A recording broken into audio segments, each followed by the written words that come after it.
In this video, we're going to learn how to leverage the search capabilities of the ElestralsDB website. Search is easily the best thing ElestralsDB has going for it right now, allowing you to do queries that you cannot on either the Play or Collect website. A quick demonstration of that is that right now there's not a way to get a list of all printings for a rune, for example. Whereas here, I can just put an Ambro and I can see all of the printings of Ambrosia. Pretty straightforward. Or if I go from the card perspective, I can put in Ambro again, pull up Ambrosia, and see all of the printings on the individual card page. So what I quickly just demonstrated is the basic search for both the cards and the prints search interfaces, which does a search over the text of the card. So if I put in Chronodial here, we find both Chronodial and Nomodial, since Nomodial mentions Chronodial in its effect. And it's a similar effect for the prints website. If I go here to Chronodial and I grab Daniel Ray's, the artist name is part of what we consider on the text of the card. So if we search that under prints, we can find pretty quickly all of the cards that Daniel Ray's did, such as Capricorn here. Now, you can get pretty far with just this basic search, but you're probably going to want to start doing advanced things pretty quickly. So if we go to the cards page here, you can see we have a help tab. This help tab walks you through all of the different ways that you can search the terms that are available, so on and so forth. So this resource is always available to you, but we're going to show some basic card searches here. Now, the first thing we're going to start with is how to construct a search term. So if I put Chronodial in here, you can see we find Chronodial and Nomodial in this basic search mode because we're doing a search over the text of the card. However, for our first basic search term, we can filter this down to only Chronodial. So if we add name here and then a colon is how you separate the parts of a search term, we will now only get Chronodial. So if we go back to the help page here, we can see name is one of the things we can search for. Now, we also have title, which is the subname, for example. So if I do name Ambro here, we get both Ambrosia and Cornucopia. But if I only wanted Cornucopia, I could do something like title, Cornucopia, and there we go. We only get Cornucopia.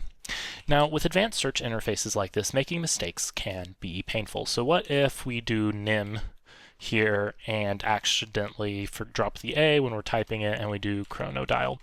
We do our best to return helpful error messages when you have constructed an incorrect query. Here you can see that the term nim is not valid for query. So we can obviously see that we made a typo there and go fix this. Now, search terms can have one or two colons in it, like we document on the help page here. By default, if you only have the one colon, term, colon, value, we're going to do the default search operator. And we have a list of the operators here. For strings, that default search operator is contains. For integers, that default search operator is equal. So we can specify something slightly different here. So if I by default do name dial, we can see we get all cards that contain dial, which is a good number of them.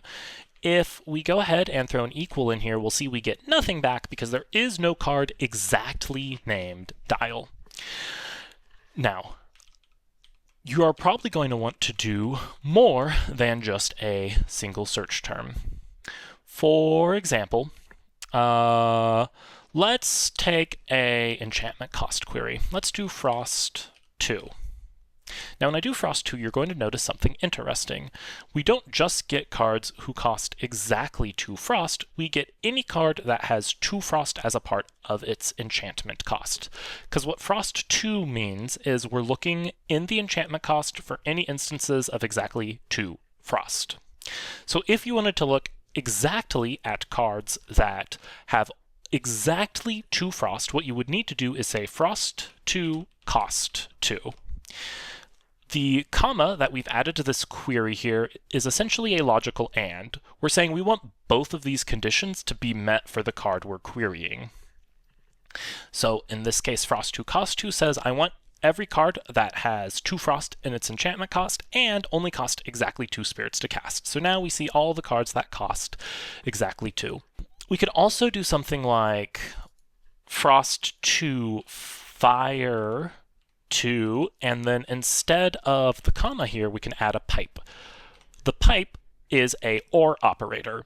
So now you can see we have queried all cards that have either 2 Frost in their cost or 2 Fire in their cost. And we can see that list of cards here pretty easily.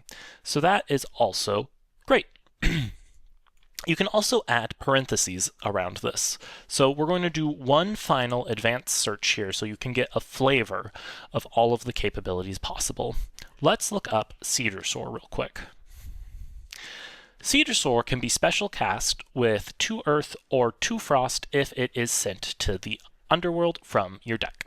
Now you might be wondering, what cards could I tech into a deck that I could ascend into properly enchanted off of a Cedar Soar that I milled? Well, let's build a query to show all of those possible cards. The first thing is, if we look at our search terms, we're only going to want to look at Elestrals here. So we have this type field we can use to filter to only Elestrals.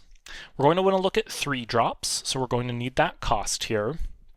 And we're looking for ones that have at least 2 Frost or 2 Earth in their cost, because we're looking for 3 drops, right? And we don't care what the 3rd drop is, we just care that 2 of them are Frost and Earth. Okay, so let's start to build this query. Now, like we said, we only want Elestral. We want cost 3, and we want, this is where parentheses come in now, because we want something that is either 2 Earth or 2 Frost. So we can say Frost 2, or we can say Earth 2. And now we have a lovely typo that our error message has helped us with live. Fantastic. Totally according to plan. And you can see we get Elestrals that have a cost of 3, are an Elestral, and have 2 Frost or 2 Earth in their cost. Now you'll notice we're missing 2 obvious Elestrals here. We're missing Centarbor and we're missing Blistrix, who cost exactly 3 of one of these spirits. Now this is because we've fallen into the trap of the default operator, so to speak, because this is a strict equality. For the default on integers, Frost exactly equals 2 or Earth exactly equals 2. What we need to do is specify a custom operator here.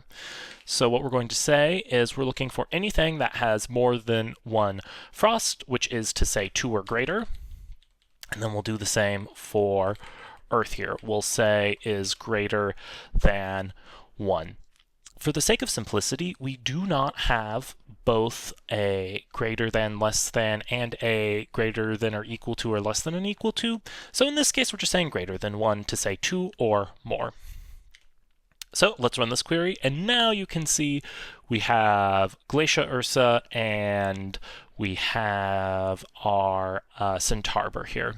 I mistakenly said Blistrix earlier. I was thinking of Glacia Ursa. So that is a quick summary of all of the search capabilities you have on ElestralsDB in a bit of an interactive tutorial. I hope this has been helpful. You can always find this information on the search page here. I hope you have a great time searching. Let me know your feedback, and I hope to continue to build this website to be an awesome resource for you. Have a good one.